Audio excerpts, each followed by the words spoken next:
Hey guys, John again, episode 3 for the Growth Network, and today I'm going to be talking about renovations and my tips based on the 20 years experience that I've got in the building industry. So the first thing that I will say about carrying out a renovation is that you got to understand the purpose or the reason why you're doing it in the first place. There's really only two reasons. The first reason is that you're looking to resell your property, do it up and then sell it. And the other reason is to do it up to live in, because it's aged or you want to update it and bring it back to life. So establish the reason, and once you've got that sorted, you'll be able to work out a budget. That moves me to the next step. Tip is know what your budget is and try and stick within that budget, and also allow for a contingency sum. Generally, with a renovation, it's very hard to stick to an allocated budget because of unforeseen circumstances. When you go and rip a wall out, then the wiring's absolutely stuffed, so you need to rewire it. You know, there's a lot of scenarios in which your budget could be blown, so make sure that you consider as much as you can when you put your budget together. So go and shop as much as go and shop for everything, get pricing from contractors if you're using them. Get as much information as you can to nail down how much you're wanting to spend on the renovation. And if you're getting quotes from people, then get multiple quotes from the same trade or same thing that you're trying to achieve. That way you can make a good assessment on how much things will cost. So those are the top two things that I would consider. The other thing is this: if you're actually living in the place while you're doing the renovation, that's an emotional roller coaster that most people are not prepared for. If you're living in the house while you're doing renovation, this can be very tough. Motivation is very low, so it's very hard to pick yourself up to go to work on your place when it's staring you in the face every single day. So consider that.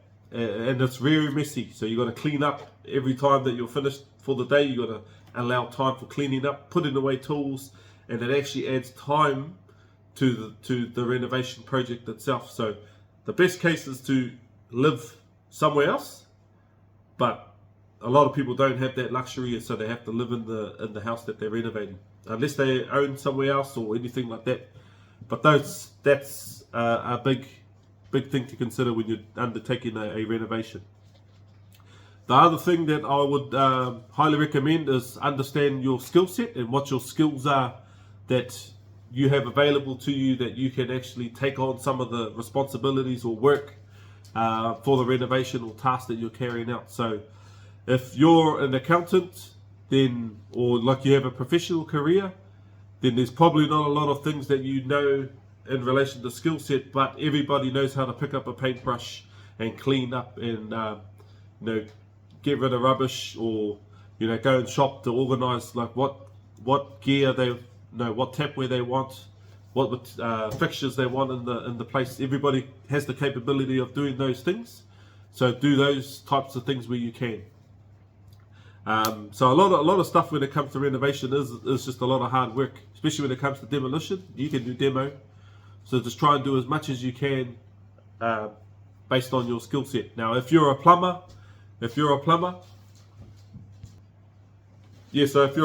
you can actually carry out a lot of the plumbing stuff, which is really good because that's a big cost savings. And plumbers are pretty good with a lot of things as well, so they can probably carry out other items like building work. And same for electricians. It's a lot easier if you're in the trades industry to carry out some of the work, but it requires time. So if you can make sacrifices somewhere and you're looking to save on the budget, then try and do as much as you can. But if you don't really want to put in the time and you have enough in the budget to be able to outsource all these jobs, then do that as well. But just consider those things. So where you gain the most value, I believe, in renovations is generally in the bathroom, the kitchen, and the outside, like your deck, like your entertaining area. Everyone likes sort of outdoor-indoor flow, and if you could tick those boxes, then it generally adds value to those two areas. So if you're doing work in the bathroom, the best way I like to do it is to pretty much demolish the entire bathroom, so it's back to framing, so that you can redo all the piping, you can redo all the wiring, so that there's got to be no faults behind the wall once you've put all your new stuff in, or your new items in, especially when it comes to plumbing. So if you're in an older house and you're using the existing plumbing, you don't know that there's a leak there. So to guarantee that there's no leaks is to replace it all with all new, so everything's brand new in there. Same in the kitchen. So that's a big tip for any wet areas. I would recommend expose the framing, so rip everything out and redo all the surfaces to that area, so that you can guarantee that there's no leakage. And why you want to do that is if you go and spend 20 grand on a bathroom and there's a leak behind in the shower, in the mixer, then it's essentially you're going to have to rip that all out again and then fix it and do it again. So if you do that from the start, then you're almost guaranteeing that those leaks are not going to be present, because you've done it all new. Another quick tip when it comes to wiring as well is if you have an older house and your wiring is within conduit, like a metal conduit or pipe, then that wiring is so old that it's got a high possibility of fraying and causing fires in your house, and likely that insurance companies will use that against you if there was a fire, because it wasn't updated.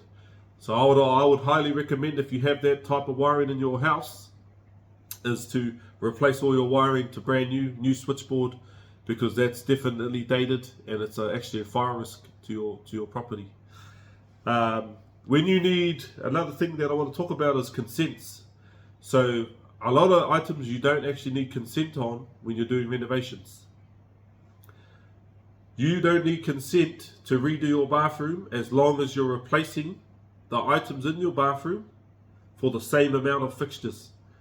So if you have a shower, bath, toilet, and a vanity in your existing bathroom, you can replace all of those items, but not add on. So you can't put another toilet, for an example. As soon as you add on another fixture or wastewater item, then you are actually triggering council consent required for that bathroom. So if you have a large wardrobe in one of the bedrooms and you want to put an ensuite in there, you'll need consent for that, because you're creating an additional fixture in your wastewater fixture on your property, especially when you're in town, in cities. And the reason why is because council need to monitor how much wastewater is going into their wastewater services. So if you've added an extra toilet, they need to log that in the council planning, so that they can monitor, so that it's not going to, they can monitor its capacity, so that there's no blowouts for everyone in the entire street. Okay, that's why you need consent for things like that. You don't need consent if you're changing your roof. So if you're changing your roof from long iron to long iron, you're basically making it new. You don't need consent. But if you're changing your roof from long iron to concrete tiles, that actually triggers consent. And the reason why is because the new product that you're putting on is heavier than the last product. So there's new structural requirements for the roofing framing. All right. So if you're going from a light product to a heavy product, then you need consent. If it's light and light, then that's fine. It's like for like. You can replace your windows and doors, your joinery, with no consent, as long as you're not increasing the opening size. So if you're decreasing, that's fine, because the lintels that support the framing above are not being tampered with if you decrease. But if you make it bigger, then technically you need a consent to make sure and ensure that the beam that you're installing plus all the fixtures is enough to take the load of the roof space. What else do you need consent for? That's just a few quick tips in relation to consents. If you're doing a tiled, if you're converting your bathroom from to a walk-in shower type scenario, and that means it's got to be waterproofed, you actually need consent for that, because it's a walk-in shower scenario, and the entire area of the bathroom needs waterproofing. So you need consent, especially if it's been tiled. You want to make sure that the tiling has been done by a certified tiler, so that they can give you the certificate of waterproof upon completion. And same with any type of work. So if you you got electrical work done, and an electrician has carried it out, you can get a certificate to show that it's been done by an electrician. Same as plumber, they can also offer certificates. Something that what I always done in our place, in our renovations, is I always converted it from a hot water cylinder to gas. But I know with gas in the air at the moment, in relation to availability and cost, people are actually starting to consider hot water cylinder now. But I liked the gas because it was instant heat. Gas was reasonably cheaper back then, and also it freed up a cupboard space within the house because you don't need a cupboard to store your hot water cylinder. So just consider those two options when you're doing your renovation. But yeah, that's pretty much about it. When you're doing, another quick tip is, when it comes to selecting your tapware for your bathroom, make sure that you're getting good quality tapware. Don't settle for the 2-year or 3-year warranty products. Try and go for the 10-year and above warranty products. It generally means that the tapware is better condition. You have to think about what you use in your house most often, and it generally is your tapware. You're always going to the kitchen, turning your tap on, having a shower or a bath, using your mixer. The shower and bath mixers are installed behind the wall. So if there's a leak, then you won't see the leak. And generally, if you use cheap mixers and tapware, there's a possibility that could leak, and then you have to redo the whole thing. So get good tapware because you use it often. Same as your toilet, same scenario. Just think about items that you use frequently, all the time. Make sure that that's good quality, like door handles. You always open doors.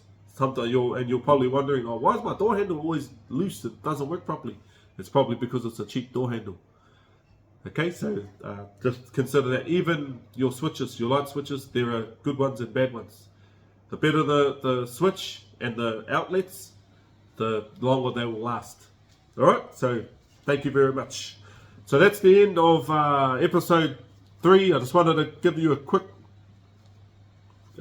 few tips around renovations, and hope you find some value from it. And thank you very much for following the Growth Network channel. I really appreciate you following and liking and watching my videos. And thank you for your support, and stay tuned for the next one.